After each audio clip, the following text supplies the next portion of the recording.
I'm Guy Kawasaki. Wow, maybe for this episode I should be Guy Kawasaki. But I'm Guy Kawasaki, and this is Remarkable People. We're on a mission to make you remarkable. Helping me in this episode is a very close friend, Marylène Delbourg-Delphis. She is a serial technology CEO, executive consultant, and board member. For over 30 years, she has empowered organizations to reshape their future by creating breakthrough platforms and applications. Marylène started her entrepreneurial journey in France. She founded a company called ACI. It published the first relational database for Macintosh in 1985. In 1987, she became one of the first European women to establish a tech company in Silicon Valley. I was co-founder with her of this company. She was also, by the way, instrumental in my writing career by encouraging me to write The Macintosh Way, my very first book. Marylène holds a doctorate in philosophy from, and I'm going to let her say the name of the school because I will never get that pronunciation right. So you're going to listen to her pronounce the school right now. École Normale Supérieure. She was rewarded the French Legion of Honor in 2018, the highest order of merit for military and civil accomplishments.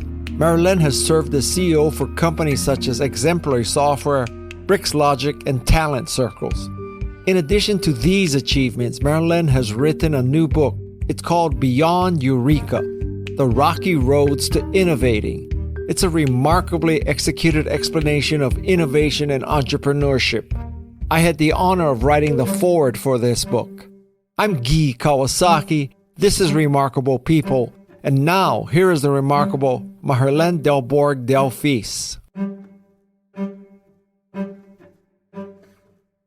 What is the French Legion of Honor Award? The French Legion of Honor is the highest civil and military honor that you can deserve for your outstanding action or of what you have done. And so it was created by Napoleon, I think. Yeah. So it's for remarkable people. Okay. And how does one win that award?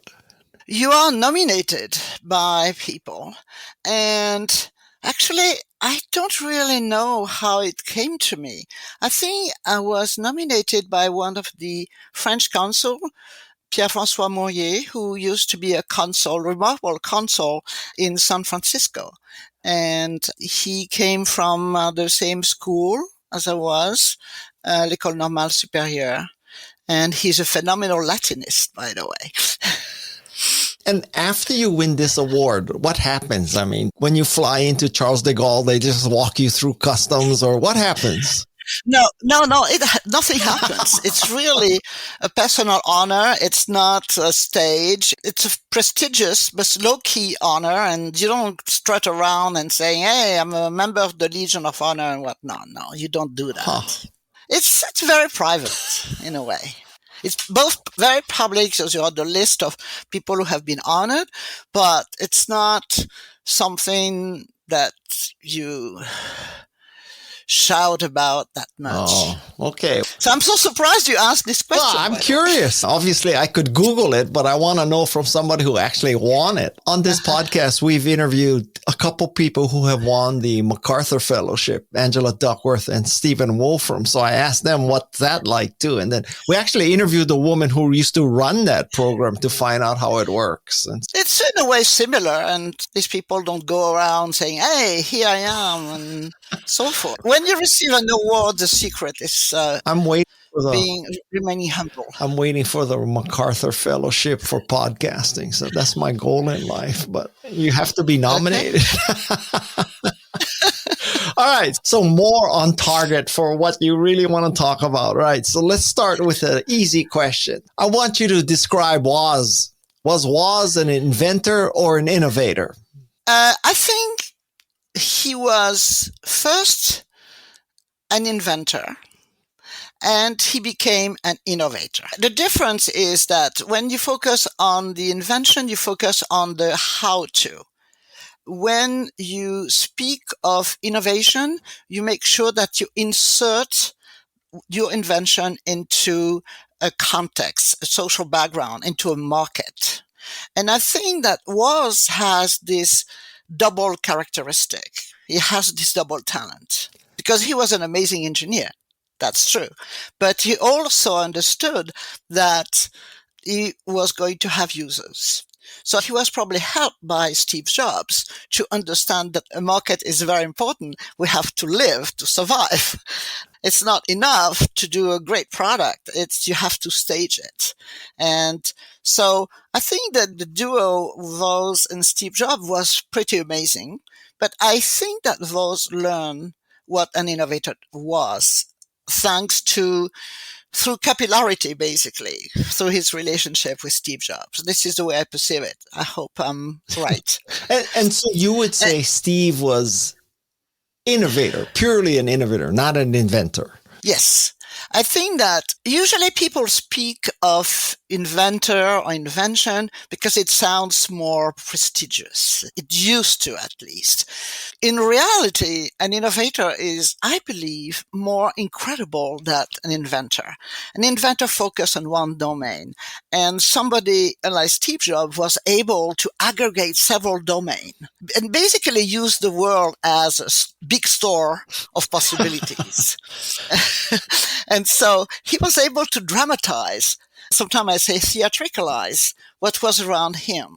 And he is a phenomenal innovator.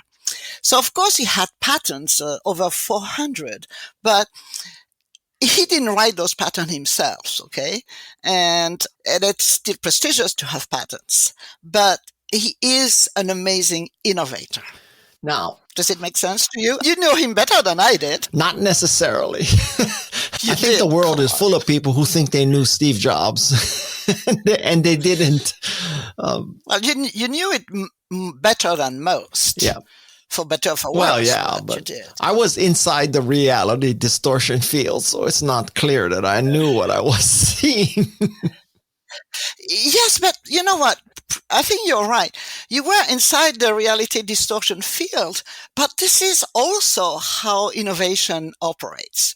You have to believe that the world will bend to your will to actually do stuff. And it doesn't necessarily happen, and you then have to adjust to the world, but you have to be in a sort of reality distortion field. It may not reach the dimensions that Steve Jobs gave to this, okay? But you have to somehow. So aren't you saying, in a sense, that innovators, they're on the spectrum, or they're on some spectrum? In a way, yeah. I wouldn't be that excessive, but you have to be very realistic, but move away from reality a little bit. Because they have to come back to reality, okay? Because otherwise people are not going to buy their stuff. Okay. So it's a very strange dance between reality and unreality.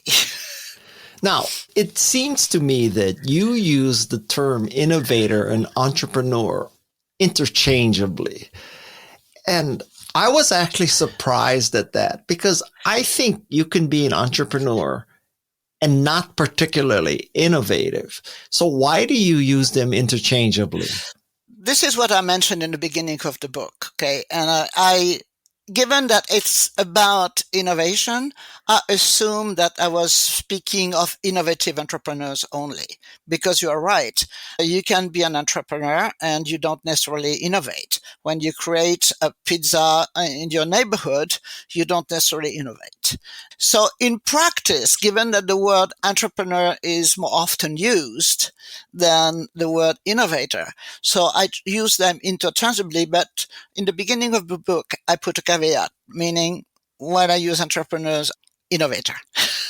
And do you think that every innovator is an entrepreneur? I mean, by definition, because you're not just an inventor, you're also trying to take it to the market and make it a product or a service that exists and is sold and used. So that's when you cross the line between invention and innovation / entrepreneurship. Yes, most innovators try to be entrepreneurs, try to build a company. It doesn't mean that they will necessarily succeed, because when you innovate, you believe that you have a market, but how well do you evaluate the ability to have this market? Because you assume that people will need it. You assume that people will expect you. And for most innovators, actually, customers don't expect us, or they find out about us when we are almost dead. Think of general magic, okay? Innovators are entrepreneurs, always, okay, because they want to push something on the market. The reality is that between what we hope that people will adopt and the fact that they will adopt it, there can be a huge gap. And there can be a long time. So General Magic was a very innovative enterprise and built by extraordinary people. The market was not ready. Some aspect of the technology was not completely mature. And at the time they were getting it almost, it was too late. So that's why I would say that these innovators who fail but have done amazing things are trailblazers. Usually we speak of trailblazers as the iconic figures like the Steve Jobs and company. For me, all these people who clean the brushes and build up the possibilities of more technologies and build up the path for others are trailblazers. In reality, there are far more trailblazers in history than we believe. All the people who created the PDAs and basically none survive, they are extraordinary trailblazers. And you don't need to be famous or to be remembered by history to be looked at as a trailblazer. I would say that many of the big icons that we know are incredibly bright trail followers. They follow what others have done, and they come at the right moment. They stage it the right way so that people will be able to absorb them. So I always want to say to entrepreneurs, innovators, that even if they fail, even if their company doesn't survive, they probably have done major things that people will leverage. So all the PDAs entrepreneurs basically paved the way for things like the iPhone. Can't you make the case then that being a trail follower or a fast trail follower is a better strategy than being a trailblazer? We can make this case, but the trail followers arrive when there is enough invention and innovation within a domain, when the domain has reached a level of maturity. So the trail followers who are geniuses, don't get me wrong, trail followers are geniuses who understand, who are able to aggregate all the components of a very large landscape. For example, Edison is a genius. He's also leveraging lots of research on electricity that had been happening for, I would say, 60 years. He integrated this into a whole and make it a city light. The same with Bell, okay? Graham Bell. He did not invent the telephone, but he put together all the pieces of the telephone and make it happen in a context where people could adopt it. By that line of reasoning, you would say that Alan Kay and Doug Engelbart were the trailblazers and Steve Jobs was the trail follower, right? He took the thoughts of Xerox PARC and he actually brought it to market. So are you saying Steve Jobs is a trail follower? Yes. But I don't like the word trail follower. It doesn't sound as prestigious, right? It's not like the French Legion of Honor, no. Okay, no. I rely upon you to find a good word. That's why I didn't use the expression trail follower on my book. Those geniuses have a sense of dramaturgy. They are stage directors. Maybe instead of trail follower, we should say trail director. Okay. Multi-trail director. I trust you will find a phenomenal word for trail follower. But my point really is to render homage to the countless trailblazers. And the same with the pioneers. The pioneers were the soldier who would go first on the front, and they opened up the rest for the army, the space for the army. So I would like the word trailblazers and pioneers be of a wider use than what it is, and encompass more people. I'm sorry.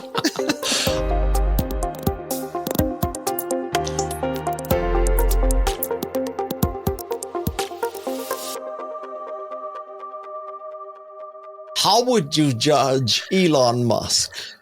He is a phenomenal stage director.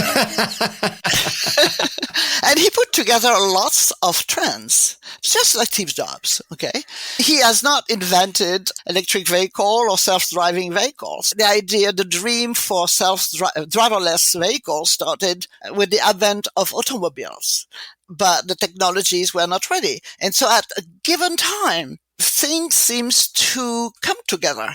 And the genius of these people is to see this happening and coalesce things which were disparate, kind of scattered around. So maybe we should say trailblazers and geniuses. Okay. I'd love to hear your opinion of the value and what people can learn from Walter Isaacson's and various other people's biographies of a Steve Jobs or an Elon Musk. What is there to learn from a biography from those kind of people? For very good biographies, I have not read the Elon Musk biography, so I cannot speak, but I have read the biography of Steve Jobs. What I like about biographies is that they are not hagiographic narratives. There is always a kind of sympathy for the person you speak about, but they usually explain more of the ups and downs of the career.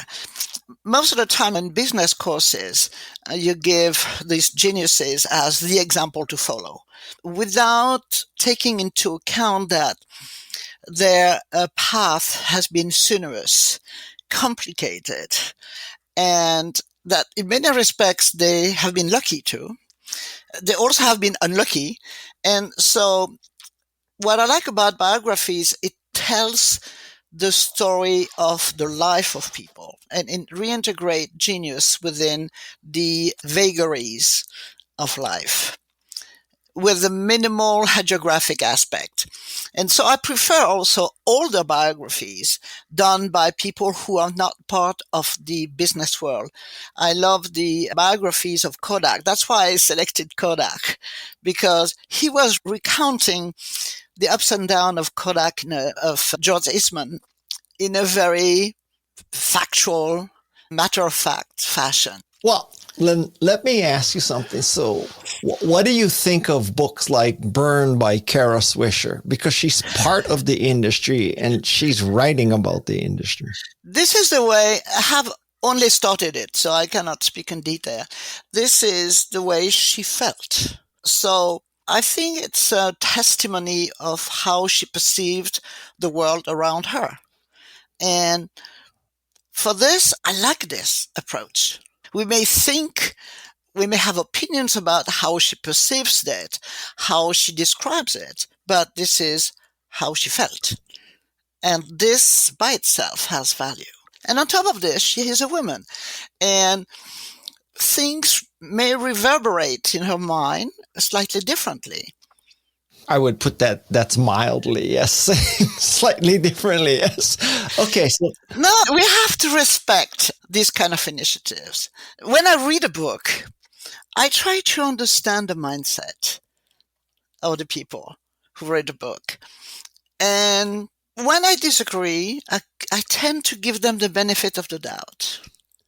Dare I ask, since you read Think Remarkable, what you think our mindset was? Oh, this is really a book I love. Do you know that? And I like it because it's a summary of a life. It's your perception of the world.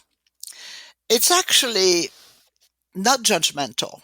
And it's trying to help people build their own personality and put it together and show that we are actually very diverse.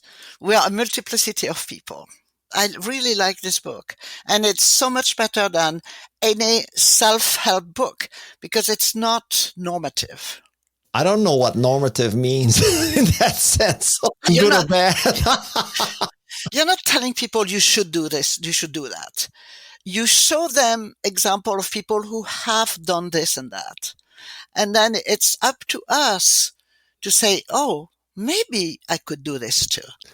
Okay, so from now on, when people ask me to describe the book, I'm going to say it's not normative, and I'm going to hope they understand what I just said.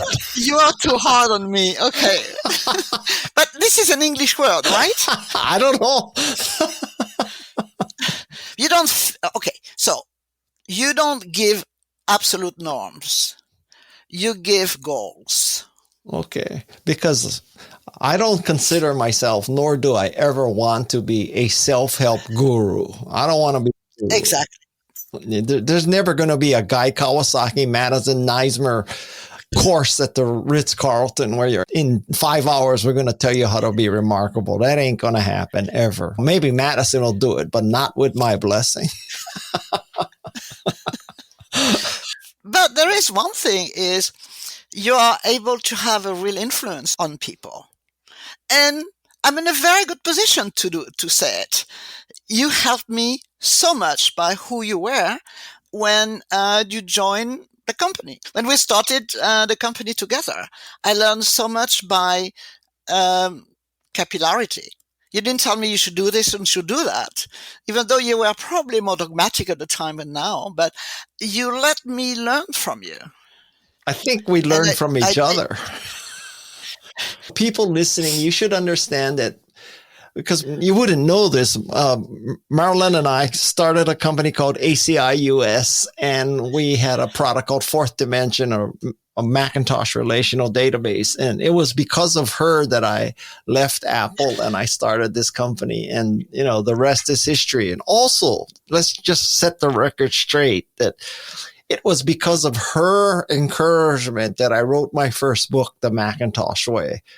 Arguably, without Marylène in my life, I would not have become a writer. That is a distinct possibility. Well, thank you. But I am forever grateful that you accepted that we would work together, because I had no idea of what the Silicon Valley ecosystem was. And it saved me probably years of learning because you had it in your bones already. I learned so many American idioms because remember at the time, my English was fairly academic. I have kept my accent, but my English, I think, has become pretty decent. And I discovered Asia through you. Mm-hmm. Yeah. I discovered the art of saying yes before thinking no. This was very important. I default to yes. That is very true. Yes. And this was very profound for me because as a European and especially French, we tend to argue a lot. No. Here we are. But hearing you say yes when I knew you were not so sure was incredibly important to me. Oh, okay. I don't know if we're going to keep this part in the podcast, but while I think about it, all right, I'm going to ask you two really silly questions, but I really want to know. Okay, so I discussed the concept of, and I'm going to tell you these two things so that you can tell me the absolute correct way to say these French words, because I am not sure. Okay. So number one is Noblesse Oblige. Is that the right pronunciation? Yes, you do. You have an American accent, but it's good. Noblesse Oblig. Okay. Yes. And then Yes. we have this person in our book and in our podcast who's very artistic and very talented. His name is Halim Flowers. Yes. And many people consider him the next generation Jean-Michel. And this is, I don't know how to pronounce his last name. Is it Basquiat? Yes. You would say, with a French accent, you would say Jean-Michel Basquiat, who was an amazing artist. But you can say Jean-Michel Basquiat. Okay. American people say Jean-Michel because Basquiat. I live in great fear that I'll say Noblesse Oblige and Jean-Michel Basquiat someplace, and some French intellectual sitting in the audience will say, oh, this dumbass American can't even say French words.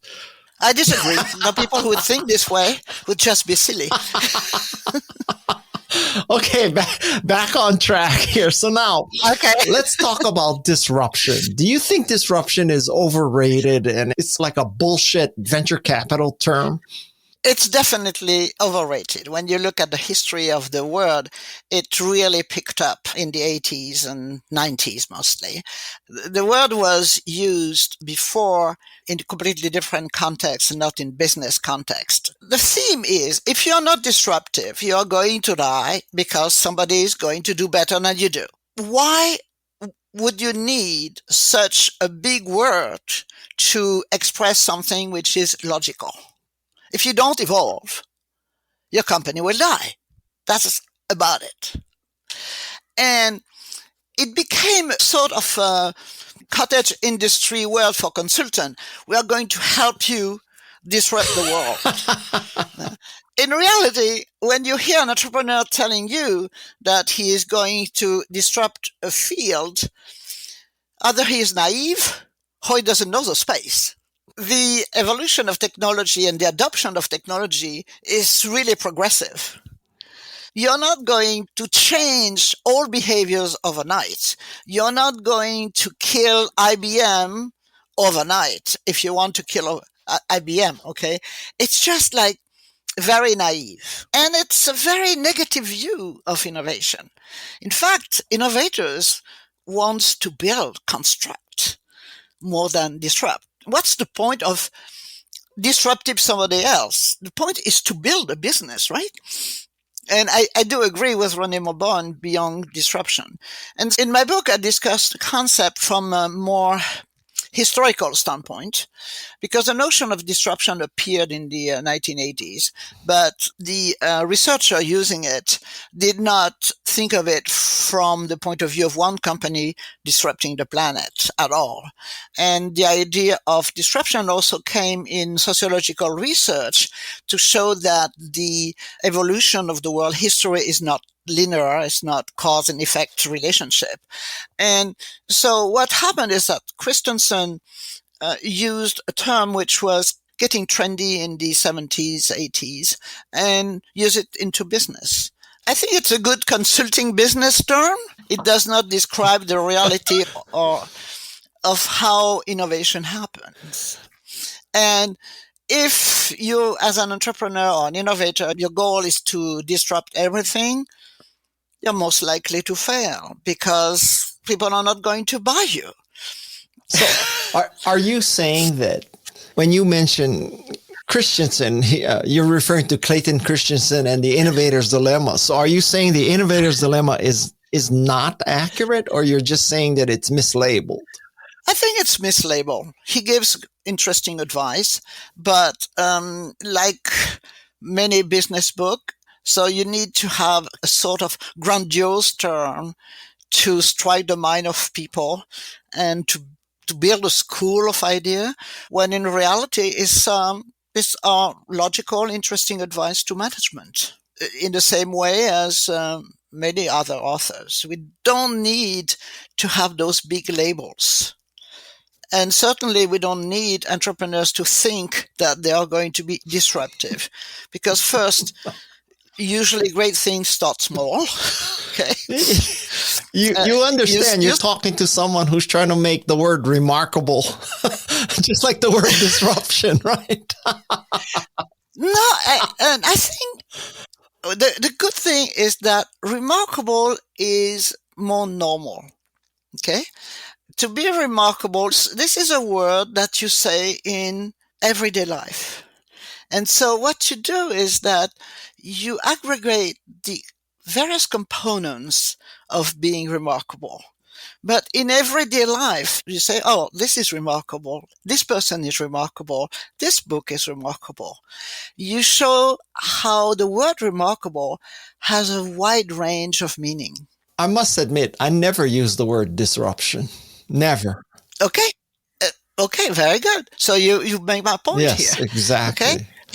You don't go around, you're not going to buy an Oura ring because it disrupts Bulgaria or Cartier. To your point, I don't think people wake up in the morning saying, God, I got to buy something disruptive. Exactly not. In fact, you want to buy something which is not disruptive, which is seductive. Yes. You want to be persuaded to buy. You want to be brought into buying something. You want to charm, not to shock. I knew it was inevitable to interview someone who's French and we'd get to sex somehow. No. And I would also make the case that you can only label things disruptive after the fact. You can't predict it. Exactly. This is an after the fact. I don't see the point. And if you say to a customer it's disruptive, they're going to wait until other people adopt the product because they don't want to disrupt their business. So it's a very negative view. It has probably its usage, but when I hear an entrepreneur tell me that it's disruptive, it's usually that he doesn't know the space very much. It's really... You're going to get my book and podcast banned inside of McKinsey, which if he keeps talking about disruption being a bad word. It's not a bad word. It's a kind of filler word. Okay. It's just when people always use this kind of expression without knowing the origin and the actual meaning, it becomes empty. I would say that it's empty. People have to say disruptive to look serious. That's McKinsey. When they don't use it more than other people. I think it's just part of the lingo. And one day when the people trained in the 80s and 90s are going to disappear, the word is going to disappear. Up next on Remarkable People. Most of the time when we produce innovation, we think that what we do is so great that people will knock at our door and buy it in droves. We forget that before we buy the next iPhone, we say, well, do I really need one? And so we hesitate, not because we are unable to make a decision. Well, we say, oh, that's cool, but do I really need it? And so forth. We have to understand that people don't operate at our speed.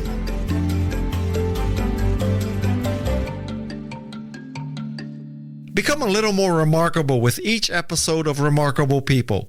It's found on Apple Podcasts or wherever you listen to your favorite shows. Welcome back to Remarkable People with Guy Kawasaki. I would love to hear your opinion of how organizations can remain or sustain innovation decades into. You point out that many companies are 50, 60, 70 years old. And how do those companies remain innovative? It's very complicated, right? There is no one recipe, but usually they hire people who can inform the upper management, and they make sure that ideas are not crushed or disappearing in the labyrinth of a hierarchy. So that's really the key. I think that the minute you realize that innovation is about people and not about organization, you start to take care of people. Organizations don't crush innovation. People do crush innovation. Power crushes innovation, or fear crushes innovation. But sustaining innovation in large corporations is possible. It's completely possible. For example, think of Apple. We may not always agree with what Apple has done over the years, but they have managed, and this is an old organization now. Okay? IBM, there are ups and downs, but they have managed it because they look for talent. Look at Google. They have found talent everywhere. and they acquire companies with a lot of talent, and they are able to maintain those talents, to keep those talents. The same with Microsoft. These are organizations who are able to understand that innovation is linked to people and crushed by people. Well, I mean, does it make sense? Not to get off on too much of a tangent, but if people are the key like this, when societies or let's say specific states, they seem to be crushing people based on their race or their sexual orientation or something. It's by these superficial qualities that have nothing to do with their ability to innovate. And it seems to me that's a downward cycle there. This is definitely a downward cycle, because if you look at Silicon Valley, it's white guys, but it's a lot of Chinese and people from India. Let's be realistic. We are in a global world, and talent can come from anywhere and from anybody, from any color, from any sexual orientation. And so all these all these exclusionary processes are just absurd. And basically they're losing talent. And another thing that is going to maybe bad for the United States and maybe other countries too is the cost of universities. Because universities, laboratories are the antechambers of innovation. So you have to train a large number of people to basically emulate a lot of ideas, create a lot of ideas. So if you exclude people from traditionally very effective university because of the cost, you may lose a lot of talent, or they may go back to their country. This is going to go off on another tangent, but I love to hear what you say. Who do you consider more innovative, Steve Jobs or Elon Musk? I don't tend to have a hierarchy. I wouldn't establish really a hierarchy between them. I only have preferences. Okay. Who's your preference? I prefer Steve Jobs. Why? Because I think he was grateful to the environment he was in. And even though he was hard to deal with, I think that his personality was more open to the world. Elon Musk is obviously an extraordinary man. I'm disturbed by his radical positions and the risk of abuse of power. This is disturbing to me because it's more of a character issue, but it's not because he's an innovator. It's more of a character issue. I think Steve Jobs was provocative, could be probably very harsh with people, but there was a personal integrity. Okay. That is very meaningful to me. Okay. So I want to finish off with your book specifically. Just give us the lessons of your book in one question. How do you get beyond Eureka? You work, you work, you work. You may succeed, you may restart, you may pivot, but you move on continuously. That's it? That's the whole gist of it? Yes. First off, I must tell people that you are the one who found this title, Beyond Eureka, and very grateful about this. My point was that creators of companies who want to innovate have to realize how difficult it is. And while I was trying to explain why it is difficult, I want them to feel that they are not alone. Because most of the time, as an entrepreneur, you feel lonely. You feel that if you don't succeed, the world is going to look at you in a negative fashion. So what I did is make sure that I always illustrated that others went through bad times, maybe sometimes even worse. I want to make sure that entrepreneurs understand how hard it is to innovate. But I want also to make sure that they understand that they can improvise, they can change that, they can be opportunistic, pragmatic, because others, very big names, have done it before them. So I want to de-dramatize in many respects both success and failure. I think that many people from the outside looking in think that the hard part is coming up with the idea. And then once you come up with the idea, implementation is easy. And my experience is it's exactly the opposite. Exactly. I completely agree with that. Because you get an idea when you work in a space, you see what the status of the space is. And then you say, well, how come this works only like this? Let me try something else. So you usually get ideas from a terrain where many ideas can germinate. So the ideas are pretty easy to come by. And then when you have this idea, now how am I going to make it work? So you start a company, so you learn how to manage a budget, how to raise money, how to hire people, whatnot. And then the minute you have started a product, well, who's going to buy that stuff? Okay. And this is the beginning of big headaches. So implementation, not of the rule of business, but of the rule that will make people adopt your product, is extraordinarily complicated and challenging. Do you have any brilliant insights for us about adoption? Like, how do you foster adoption? Because I think that's what it all comes down to. I tell entrepreneurs all the time, the only thing you need to remember is sales fixes everything. Yes. But you have sales when you see how people can adopt. To have people adopt, you have to be progressively charming in many respects. You have to first think how you, as a consumer, adopt product. Most of the time when we produce innovation, we think that what we do is so great that people will knock at our door and buy it in drove. We forget that before we buy the next iPhone, we say, well, do I really need one? And so we hesitate, not because we are unable to make a decision. Well, we say, oh, that's cool, but do I really need it? And so forth. We have to understand that people don't operate at our speed. That's the first thing. Understand that customers are lazy, even if they like the product. Laggards are not idiots. Simply they don't need the product, or they are able to do without it, or they have different habits. To help adoption, you have to learn tolerance of why people are not going to buy your product. You have to basically really do a pre-mortem analysis. Find all the reason why people are not going to buy you. And then you have to also do everything possible to make sure that if they decide to buy your product, the interface is going to be easy for them. And this is, by the way, something I learned from you, the notion of interface. Because I had a tendency to look at the technology. What I really learned from you when I came to the Valley, is the importance of the interface, even the color of a package.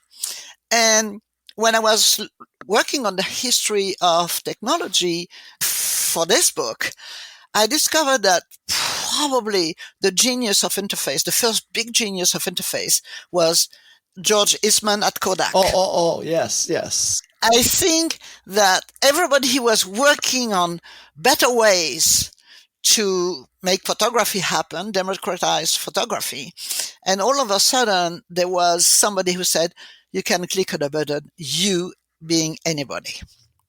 So I think he built the concept of interface that pervaded everything since then. That reminds me of something that maybe in your research you have a better understanding of, which is in 1975, Steve Sasson of Kodak invented digital photography, and obviously they did not embrace it. So what happened there? There is a very interesting interview that he gave to the New York Times at the time.